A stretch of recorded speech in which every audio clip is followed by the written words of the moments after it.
All right, as we start the this topic, my most favorite topic, a little history is in order.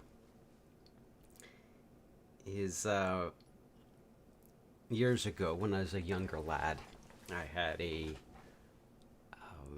youth leader, and it's clear he had just been to some seminar, some meeting, and he's stoked up and he wants to share something he's learned. And he's like, "You know what the opposite of love is?" And of course, everyone gives off that typical answer of hate. And he's like, "No, it's fear." And then he goes through his justification. But it begged a question for me. Well, first of all, it didn't sound right. Like something's missing here. But the other thing is, if it's not hate, then what's the opposite of hate? It can't be not hate, because it can't be a lack of hate. Because, for example, I hate mushrooms. So when it comes to chocolate, I don't just not hate chocolate. It's not like I have indifference to chocolate. I love chocolate. So are those not the right words? And so with love, we've got so many different words we have to tack on to give it context. So it's clear that there's multiple meanings to the single English word love.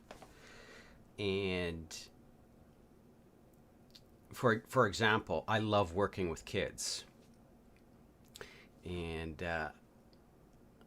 so I've volunteered as a number of organizations, and I love kids' that moment where they have this aha moment. And I don't get it much when I'm working with adults. Sometimes I do, but with kids, it's like a nonstop barrage of aha moments. And I love that. I love working with kids and seeing that. And then their enthusiasm versus adults, gotta, especially basically from teens onwards, you gotta keep it cool. But kids just wear their emotions on their shoulders. So I love that about kids and working with kids. But I feel the need to say I love working with kids instead of saying I love kids, because of, if you're just to put that on write that down on paper and quote me, then I could sound like a pedophile. So, but clearly there's the word love has a different connotation in one context versus another. And so there's been a number of people that have tried to tackle this, I guess, taking some old concepts and putting them into English. And C.S. Lewis is one, and basically just going back to the original Greek and then giving it kind of a up-to-date English explanation. Because of that, because ever since then, for the last number of decades, I've been thinking about this. And we really know the opposites of love really clearly. Like, we know what hate is like. We know what malice is like. We know what disgust is like. So what I'm going to do is I'm going to give the original 4 Greek terms, not to so much box myself into previously established definitions. Just like with personality tests, there's a lot of similarities between the personality tests. Like you'll have a melancholy be called a green in another one, or a thinker in another personality test. But they don't always exactly line up. So in similar fashion, when I'm going to list off the 4 Greek terms, it's more just kind of give a kind of foot in the door. And then what I'm going to do is I'm going to start with the opposite of that concept of love, because I think culturally we very well know those what those opposites are, and then from that opposite we can see the the um, the the positive side, and then be able to find a better word for that specific kind of love. So since might as well go with the whole clickbait theme, and we'll start with sex, which is a misnomer, because this really has nothing to do with it. But so I'll go Greek, and it is Eros. And let's go with the negative right off the bat here. I'm gonna call it I'm in grade 2. There's like no sexual development.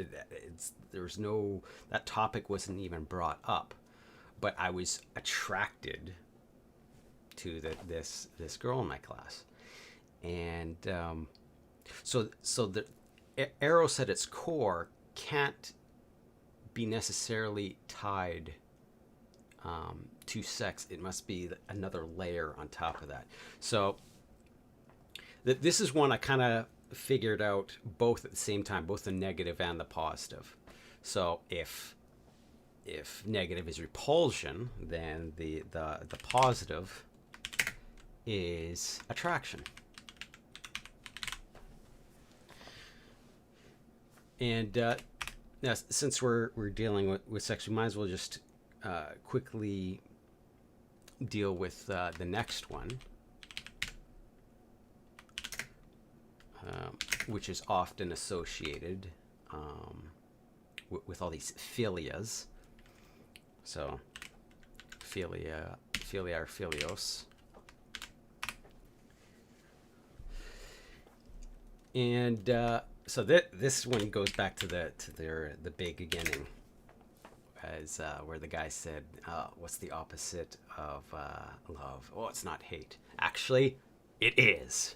So the negative is hate, or strong dislike, and which obviously means the positive is like, or what we so often abuse as love.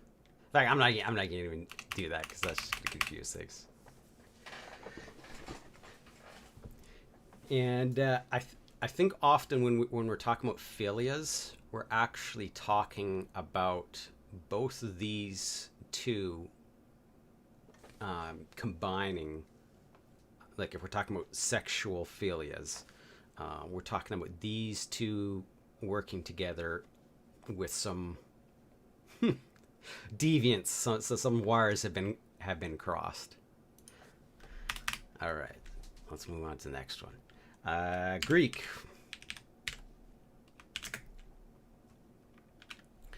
Let's talk about storge. Not storage, storge. But I'm not going to do the little mark thing. Okay. This one I struggled for a while with.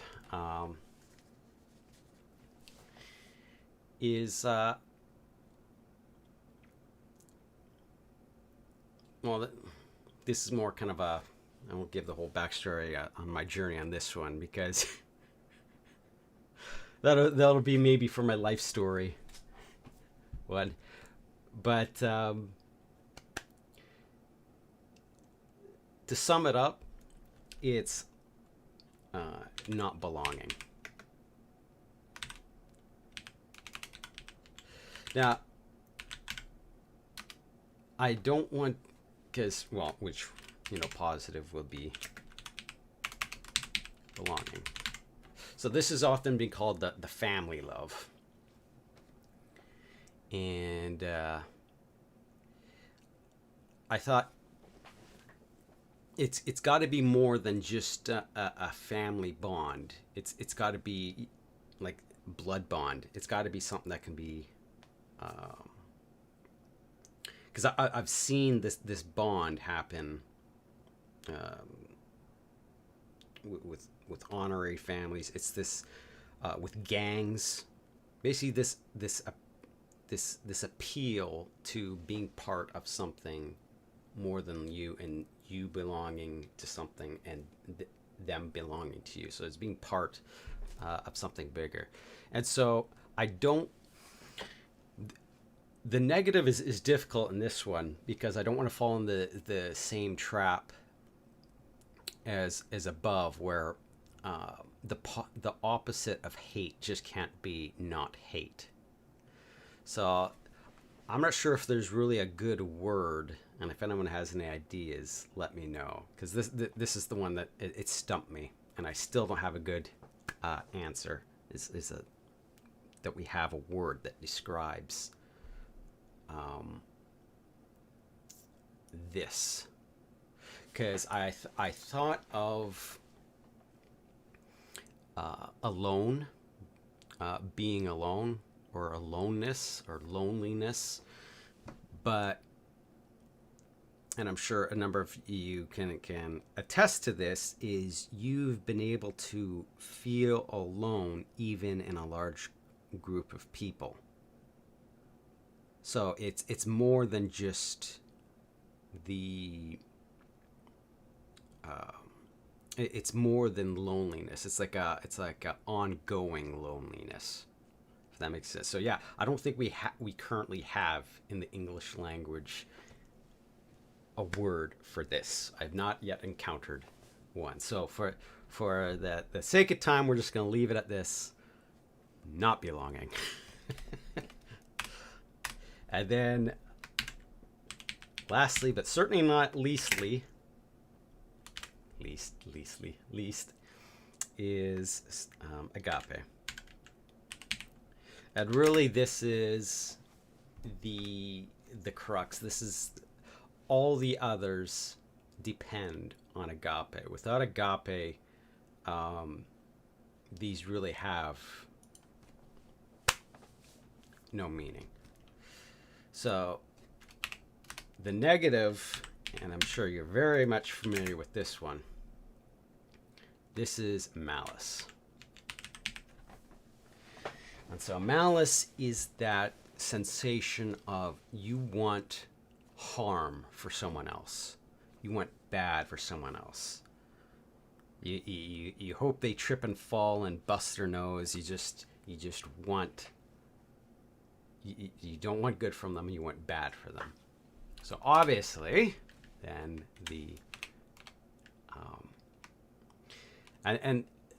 this one I have the opposite problem with Storge, is finding a good English word for the opposite of malice outside of love itself, or true love. True love, God's love, because this one is the essence of love. Let's take, for example, if you have malice for someone that you belong to, I mean, that belonging is just going to crumble. If you've got malice for someone who you have qualities that you like,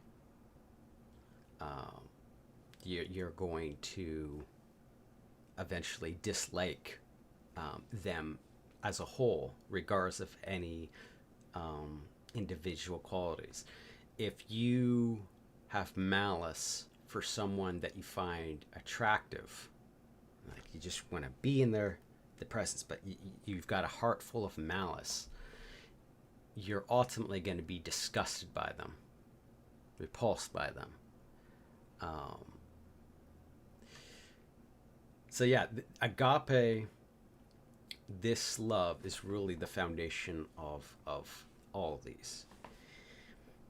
Now, that being said, and we're going to church now. If you might wonder, okay, let's say, because I think of us as batteries for agape. Like we can't generate our own agape love. So if someone is malicious, so let's say I want good for them. I've got agape, and I'm like, I just want to invest in you. I want to see you succeed. And then that person replies back with, I hope you die. I never want to see you. Get lost. I hate you. Whatever. And they say it in action. They say it in words. Whoever they communicate, they communicate malice.